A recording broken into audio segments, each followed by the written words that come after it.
I ain't scared of you motherfuckers. I'm on it.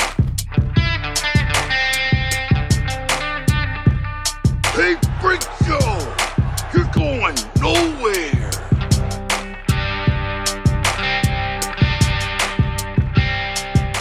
We'll do it live! Fuck it! Back, kids and coaches, to another episode of West of Nowhere. I am Levi. Yeah, that's right. There's a silence in the air because somebody is not here. Mr. Shane has abandoned you. He's abandoned all of us. No, we just couldn't get it scheduled this week, so I was like, well, I better do it on my own. So, because as soon as he goes on deployment, I'm gonna have to do it on my own anyway. So y'all better just kind of get used to it, because this is gonna be your life. So don't feel like a stepchild or anything in this situation, because it's okay. It's not your fault. It's one of us. It's not them though, and it's not me. So it might be your fault. Who knows? Anyway, so welcome to the solo show. Before we get started, I want to thank all the Patreon people. We got Adam Pacino, Tony Burgess, Sam Norton, Natalie Tacarante, Daddy Warbucks, Mark Stadler. That's right. Master of Media, Kylie Gangwish, Colton Zammersla, and Jeremy Brazzers. So thank you to all you who support us. If you would like to support us, go to the link tree in the bio, or in the bio, link in bio, in the description, or it's just link tree link dot or linktr.ee/WOKPOD. And it also, if you're watching this on the YouTube, which is also in the link tree, you can see it on the screen. So yeah. Also, thank you for the people continuing to support us on the YouTubes. We got a bunch of comments from Kylie this week, and she said I didn't have to read them, so that's her fault. I mean, I would like to, but you know what? I'm gonna. She thought that my description of Tommy Lee's third leg was hilarious. She also got confused that we, with the elevator lift / ride lift thing, which, yeah, I blame the article. That was written very poorly, but that's neither here nor there. And then she also recommended Legal Eagles, insight on Trump's latest bullshit, which is something that we're going to dive into a little more today, because there's more stuff going on. So that's what we got going on today, and I suppose we could probably just get right on into her, because there's nobody holding me back, No frills, no thrills. No, there'll be thrills, plenty of thrills, but why wouldn't you be thrilled with me? So I saw this story and I was like, well, that's kind of neat. Maybe you'll think about it this way too. So, kind of. I don't know. The repercussions of what it is might not be super cool, but we'll find out together. It's okay. So, in the Danube lake in Serbia, that's Milos's back corner there. The drought in Europe has pushed the mighty river Danube to its lowest of levels in almost a century, exposing a bunch of explosive laden German warships sunk during World War II near Serbia's river port town of Prohavo. Yes, this is Prohavo, Serbia. Vessels were among hundreds scuttled along the Danube by Nazi Germany's Black Sea Fleet in 1944 as they retreated from advancing Soviet forces. So that's kind of sweet. I mean, it's kind of cool. Like, if you look at the pictures, it's pretty cool to just see something so old school and, like, not well preserved. Because, if you go to any port town, really, they have, like, at least one World War II ship. Like, you can go to the Midway, right, in Hawaii, and there's like a couple other ones there too, and then there's some in San Diego, and I believe in Virginia. Any naval port they make museums out of them. They're like, check it out, look at all these people are dead, but the ship's pretty cool, so did to do. Anyway, so this year's drought, which scientists have said, hey, remember that global warming, climate change thing we've been talking about? Maybe have to do with it. It's exposed 20 plus hulks on the stretch of the Danube. Yeah, so that's pretty cool. I mean, they're full of like explosives and stuff, so maybe don't go check them out. But this also like kind of brings the point to like fishing issues in that area, and even in like my own neck of the woods, driving to different places along the Platte River, and it's just dried up, which is fucking wild to me. Like there's times where it's like low and it's like the Platte stream, but it's pretty dry, which is I don't know if I should be nervous about it or not, but fuck it.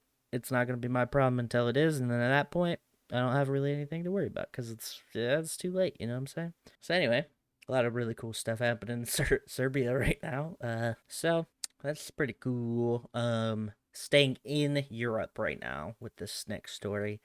In Rome, which is in Italy, a 20-year-old United States Air Force airman has been arrested for running over and killing a 15-year-old boy on a cycle path near Pordenone in northern Italy early this Sunday. So it would have been the 21st. She was driving back from a night out, probably intoxicated, and lost control of her car after a roundabout and hit Giovanni Zanier. I shouldn't probably put all that extra Italian spice on there, but what are they gonna do? You know, can't cancel us. I'm by myself, man. I don't answer to anyone. So Zanier? I don't know. Mother had told him to walk back from the bar he had attended with he might have been hammered too. Jesus Christ. Two friends, even though his home was several kilometers away.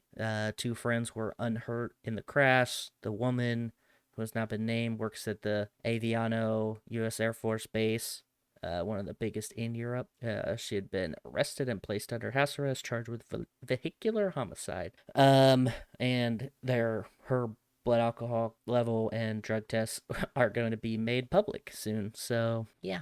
So this is just a lesson to all of you, whether you're Italian or not. Do not drink and drive, and especially in Rome. God, I wouldn't want to drive in Rome. I mean, just based off of the size of the streets. Fuck that. Like I get it. You don't want to walk. You know, you could get mugged or worse, whatever. But also, you're in Rome. Fucking walk around. Check out the sights, bro. Like why would you even put yourself in that predicament, especially if you'd been drinking, partying, whatever? Like, it seems like a no-brainer to me. Like, go, walk, call a cab, and you're in the Air Force, and you know what that means? That means there's always a fucking duty driver ready to go. One call. Like, hey, I'm fucking hammered, and I can't make it back to base. Oh, we'll come get you. Like, that's just how it works. Like, that's, get off my soapbox on that one a little bit, but still, hey, don't fucking do it. Yeah, so here's another car related story, but it's a little more heroic, pretty fucking cool. Uber driver in Brooklyn was giving somebody, what do you call an Uber? Like when they pick you up, what do they call that? Like, are you a fare at that point? Like, is it kind of just like a taxi? But so this Uber guy picks up this dude and is in Brooklyn and stops in the middle of this fair and fucking sprints into this, gets out of the car and sprints to this burning building in Brooklyn and tries burning Brooklyn building. Holy shit, that's pretty cool. And starts saving people.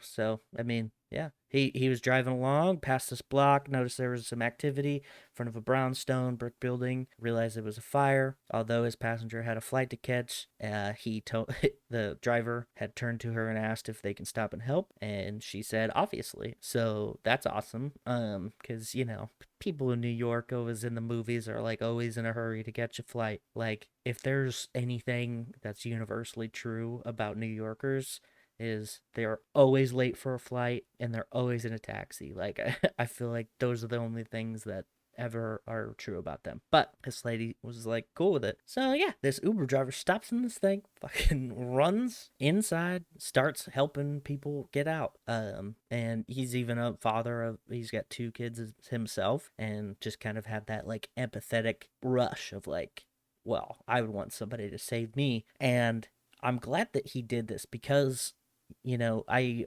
hear about the bystander effect, which is like you pass a car on a highway and they're broke down and you're like, meh, somebody else will help them, right? Like that's a pretty common phenomenon, and especially in a city, especially in like Brooklyn, you're like, fucking, there's tons of people, they'll get them. And this guy fought through that. He said, nope, I'm gonna go help. And he did, stopped the fare, and yeah, helped. So that's pretty sweet. A little bit of positive news coming out of the rideshare industry, which you don't always hear. It's usually like some crazy shit. I also would love to be an Uber driver. I think that would be so much fun until it's not, But like the cool thing about Uber is like, can't you pretty much just set your own shit? Like you don't have to pick somebody up if you don't want to. So like you can do it as some like extra cash, right? Side hustle is that what the kids are calling it, and just kind of wing it, and then you could decide by like what level, like wealthy areas, or maybe you really like a certain district of whatever city you're in. Like I want to fucking hang out around this area, only pick up people from that area. That'd be tight, man. Anyway, sometimes it'd be cool, but anyway, so that's pretty sweet. This next story cracks me up just because it like it makes sense in my brain, but also it's just so wild. Dennis Rodman of the Chicago Bulls fame also is like besties with Kim Jong-un for some reason. Said that he's gonna go to Russia to seek the release of Brittney Griner, who is the basketball player who has been imprisoned in Russia for having a THC cartridge. That's it. Like cartridge. Like not like a little thing that attaches to a vape pen that has THC concentrate in it. That's it. She's got 9 years, right? And I can't remember if we've talked about this or not on the show. But Dennis Rodman's like, yeah, I'm gonna go fucking check it out. I'll get her. Don't worry about it. So he got permission to go to Russia to help her, and he's gonna try to go this coming week. Yeah. And somebody from the Biden administration said that he is more likely to hurt than help, which I'll be honest, probably. But the administration had made a big offer for a Russian arms dealer in trade for Brittney Griner and a Marine veteran that had also been detained for I think honestly the same fucking thing.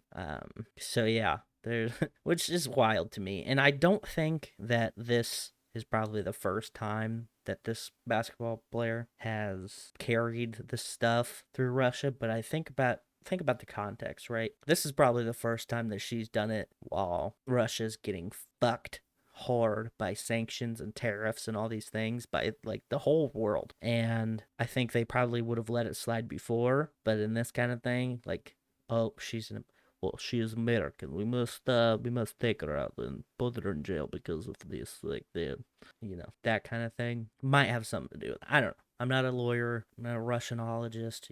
I just here reading the fucking news. But it seems to be that kind of thing would be possible. Also, kind of weird that Dennis Rodman is friends with Kim Jong-un, and then also he's like, yeah, I know Putin too well. I'm big friends. Which I don't understand how that dude gets into that position. Like, how do you go from hanging out with Michael Jordan, banging Madonna, banging Carmen Electra, being like the most insanely tattooed dude in the NBA at the time, like dyeing your hair all kinds of crazy colors, being like a bad boy of the NBA, like fucking people up, like big man, like, and then now you're hanging out with Kim Jong-un and wants to go to Russia and hang out with Putin, try to get another basketball player. It's just such a weird like turn of fate. Or I don't know what the right words are, but it's definitely confusing, right? So that's fun. Anyway, moving right along. Kind of, I should have lumped this in with the Air Force story, honestly, because it's another military related thing in Europe. But there is a Greek town that was ate out of completely, just ran dry of eggs and meat during a port's visit from Marines and sailors. So like 1,500 people visited like a surplus on this place. Alexandropoli.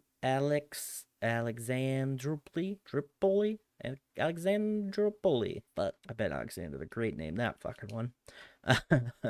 Yeah, so, oh, Jesus. And it says, okay, it ends in Poli in this line, but down here it's Alexandropolis. Jesus Christ. I wish you had a couple more syllables on there.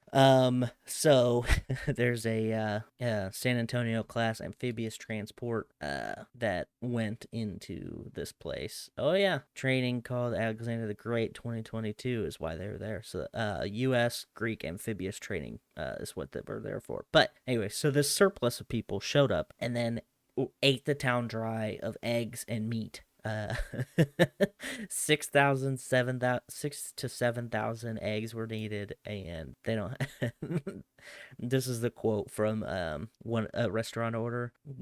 Georgos Alavantas. All right. He said yesterday 6,000, 7,000 eggs were needed. In other words, we don't have eggs. Which is hilarious. Also, I feel like this kind of event you should know is coming up. Maybe import a little bit, do a little bulking up on this kind of thing. So, yeah, that's... God, I'm fucking jealous of these people, though. Got to visit Greece. God. I know when I got out, the next deployment they did, they went to Greece on. And Shane went to Greece, I'm pretty sure. And I'm so jealous. Like, as just, like, a history guy, like, fuck, man, I want to go to Greece so bad. And, like, get paid for it. Not even, like, free, but, like, get paid for it. Granted, you're only there for a couple of days, but still, pretty fucking cool. I don't know. But, yeah, that's pretty wild. They're like, yeah, we're just, we ran out of eggs. Sorry about it, man. It is what it is. So, that's the egg talk of the day, right? NASA is going back to the moon. Pretty excited about that. That's pretty sweet. The Artemis 1 is go for launch to the moon and back. So this is it looks like just a rocket propulsion system, but there's not going to be any there's no people on board, right? The Orion spacecraft will travel farther than any spacecraft built for humans has ever flown, reaching 40,000 miles beyond the far side of the moon, according to NASA. There are no humans on board, but it will carry 120 pounds of mementos, including toys, Apollo 11 items, and 3 mannequins. I hope one of them looks like Tom Hanks, just for shits and gigs, right? Sitting in the commander's seat of the Orion will be Commander Munikin Campos, a suited mannequin that can collect data on what future human crews might experience on a lunar trip. Mannequin will wear the new Orion Crew Survival System suit designed for astronauts to wear during launch and re-entry. Suit has 2 radiation sensors. So what they're doing is they're putting on this suit on this mannequin, and then it's also going to register a bunch of things so they can like learn more. Because that's one of the things that people bitch about. Oh, how come we haven't been back? Like, the people who went to the moon are so different than the people who go to space now. Like, it's completely different. The systems change. We know more about different things. You got to completely rework the plan. So this is the kickoff of the Artemis program by NASA, which aims to return humans to the moon and land the first woman and first person of color on the lunar surface by 2025, and eventually make way for human exploration of Mars. So this is like little baby steps is what's going on, which is pretty cool. So so this whole thing is basically just data. But this is a really expensive like recon mission. Basically, they got these mannequins suited up, censored out. Ship's gonna be collecting all sorts of data, right? And then it's gonna come back, and we'll hopefully learn more. And that's pretty cool. 2025, we'll be on the lunar surface by 2025, so that's fucking soon, man. Just think the next Tom Hanks is probably training right now. That's wild. So pretty cool. Anyway, moving right along, and I said we were going to talk about this a little more, so let's get into it. The Trump and FBI thing has continued into, I don't know, dumb territory, I think is probably fair to say. Donald Trump has filed a suit against the United States government over the FBI search of Mar-a-Lago, seeking to temporarily stop the Bureau reading seized materials until a special court official can be appointed to review documents concerned. So, what does that mean? Well, it basically, also, to think that they haven't already, like, fucking started pouring through those things is pretty hilarious to me. But, basically just wants to, make the government provide a more detailed receipt for property and, return anything that wasn't really necessary in accordance with the scope of the search warrant. I don't know. It seems really fucking weird to me, and I've read this thing that somebody kind of laid out, and it kind of rings true in the fact that you got somebody who not even that far into election night claimed a victory, and the reason, and I talked about this before, the reason he did so was to start sowing seeds of doubt within the general populace, within his fucking group.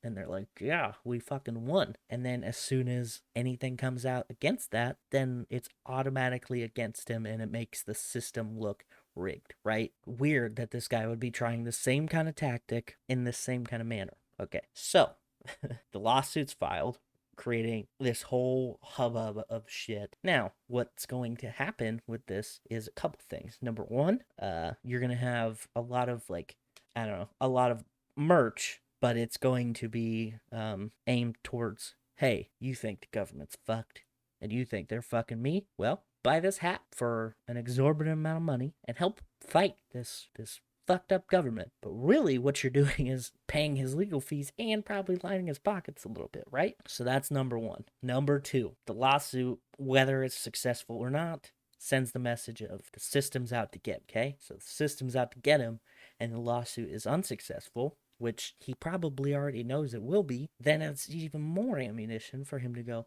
see, look at that. They're still trying to fuck me after all this time.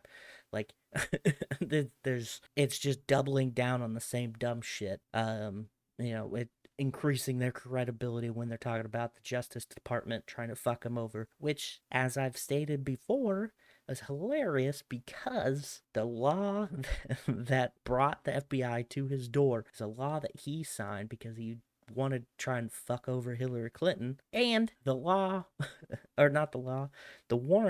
was submitted by an attorney who he appointed, signed by a judge who he appointed, and requested from an FBI director who he appointed. Like, these are all people he put into their jobs. Like, if anybody would be against, like, trying to help it, or would be for trying to help him out and against trying to fuck him over, you would think there'd be a little bit of a hint of, like, maybe not. Or did he just appoint, like, the most pure people who would just listen to anybody? I guess it's really fucking dumb, right? So, lawsuit is successful. It'll create another campaign where if this is overturned, then they just need more money to overturn other cases that were lost, and it would increase the credibility, like I said.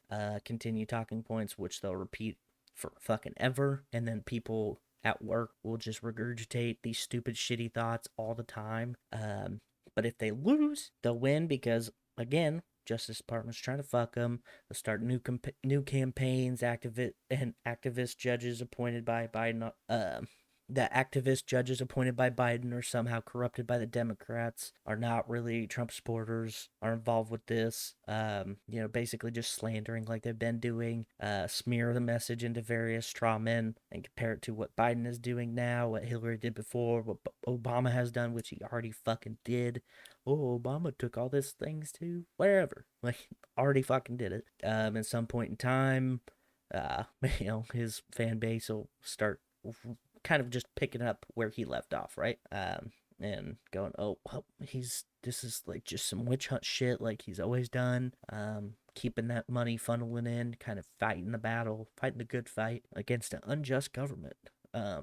Like this, I don't know, it seems like a really, really, like, effective Ponzi scheme that's relying on people who aren't smart enough to make their own decisions and not throw their life away on a Ponzi scheme, but, like, not smart enough to realize that they're also getting just used. So, like, it reminds me of those stupid Trump bears, right? On the news. Like, you don't think he got a kickback from that? He had to have. So, yeah. And to think about this, like, if you have a friend who, or like a relative or whatever, who actually supports him, whatever the consequences of that might be, they, if they give him money for this, like, if it goes the route that I'm saying, and they give him money for this, you got to admit and you got to think about that friend or relative who's a working class individual is funding this billionaire's legal fees. Like, why even take, like, I get it, you want people to support you, ask for supports via, like, what are they called, the fucking change.org things. I'm blanking on the word right now. Like, ask for support that way, like spreading the message, doing this, doing that, not asking for donations from people who are honestly probably getting fucked right now already from inflation and whatever. It's just a slimy greaseball fucking move, right? And it's not gonna stop, so that's exciting. Ooh. Anyway, what are we gonna do? Can't do anything. Can't do anything. Stop it. The guy's fucking evil genius. Not really, but I do think him and his, I don't know, panel of people that run things kind of have a really good system on how to read people and how to give them what they want, but also get what they want out of those people. Very confusing. Very interesting, though. So yeah, I would like to switch gears into not pop culture, well, kind of pop culture. Movies. We talk about movies on here pretty often, and I watched a couple movies this last week. Big cool stuff. First things first, the Manti Te'o documentary on Netflix. It's actually not just about him. He's got a two-parter on it, but it's a series called Untold, and the first two episodes of this series are called The Girlfriend Who Didn't Exist, which is about Manti Te'o. So for those of you who don't know, Manti Te'o played linebacker for Notre Dame, and during the, what was it, 2012 season, they were like in the national championship, and like he was 2012, 2013, I don't know. Anyway, he really good linebacker for them. Played for a senior season, stayed instead of going to the pros. And in the off season, before senior season, his grandma died, and then also his girlfriend had died, and everybody's like, oh shit. And so it's like this very college football story of like this player playing through his pain, fighting the good fight, and winning, and they went undefeated until the national championship game. Well, right before the national championship game, he found out that she wasn't dead because she never existed, and that story got leaked, and it was just this whole big shit show. And honestly, I didn't know a lot about it at the time. I remember seeing a lot of the memes with just dogging this dude, and I was like, how do you have a girlfriend that doesn't exist? And I thought that he was pretending that he had a girlfriend, and then people were like, oh nope, she's not real, but really he was getting catfished. And I love that show, Catfish. So it followed the same kind of vein as on this. That anyway, it's a very interesting documentary. And after the documentary aired, he got a lot of support from people who had watched it, giving support to him, who were like, fuck, you got treated like shit. Sorry about that. Like, you obviously went through a lot in that situation. And I thought it was pretty cool that they did that, right? But the documentary is crazy. It actually covers the side of the person who was catfishing him, right? So you can hear their side of it too. Very interesting, two-parter. I can't remember how long the episodes are, but fucking highly recommend if you're a fan of football. If you're not, it's still an interesting story. Fuck, got mush mouth today. So, highly recommend. Check that out. Second on the list, Prey, the fucking Hulu original Predator movie. Holy fuck, this movie is the tits. I am a big fan of Predator movies, even the ones that are not great rated. I love them, and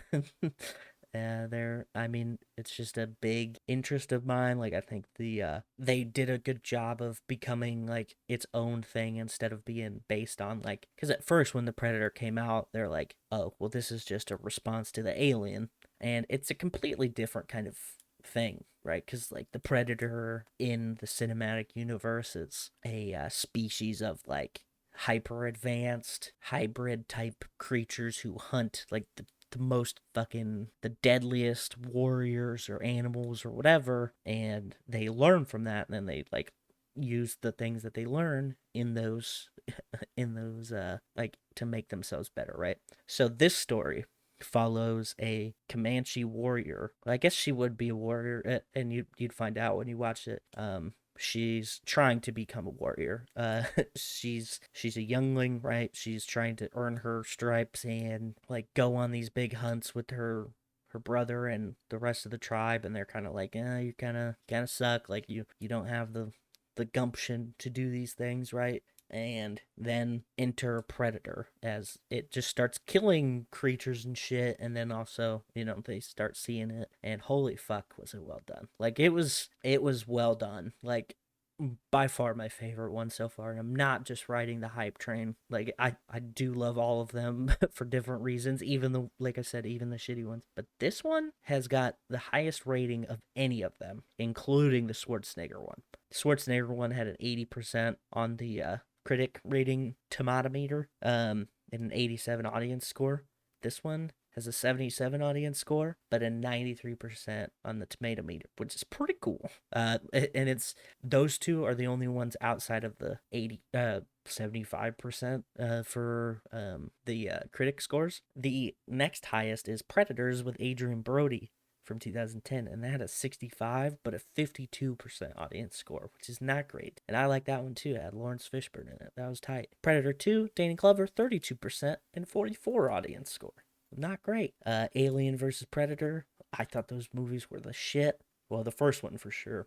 22% and then 39% audience score. What does this mean? Well, it means this movie is really good quality and obviously people like it. So fucking check it out, right? I mean, if you want, you don't have to. And also, it doesn't really you don't have to know anything about the Predator, any of the history or anything. Like you can just pick this up and go, oh shit, that's pretty cool. And then maybe it'll inspire you to watch the other ones, or maybe it won't, whatever. But it's a cool story nonetheless. So definitely check it out. So, we're gonna go back to the favorites, right? Of I would think it would be the favorites for the show, the Billboard 200, right? So, since Shane's gone, I will do this for him. But we got Un Vierno Sin Ti, Bad Bunny, back up at number 1 from 2, debuting at number 2, The Last Slamido, Young Boy Never Broke Again, down from 1 to 3, Renaissance, Beyonce, steady at number 4, Dangerous the Double Album, Morgan Wallen, 5, Harry's House, Harry Styles, fucking holy shit, debuting at number 6, Curtain Call 2, Eminem, holy shit, I did not know this was happening, so that's pretty cool. Wow. Up from 9 to 7, I Never Liked You by Future, up from 10 to 8, Honestly Nevermind by Drake, up from 14 to 9, Sour by Olivia Rodrigo, and up from 13 to 10, 7220, Lil Durk. I didn't even know Eminem had a new album coming out. Why does nobody tell me anything? Gosh, that's pretty cool. I have to freaking check that out. Yeah. Anyway, so that's what Billboard Top 200. So yeah, and honestly, that's pretty much it. So want to thank all of our compatriots, kicking it with the Kellys, the Remedy Room, No New Friends, and the Dutch and Denver podcast. Once again, feel free to click the link, follow the link tree, do all the things. Check us out on YouTube if you don't. If you only listen to us on one, leave a review on Apple Podcasts and Spotify. Share us with your friends.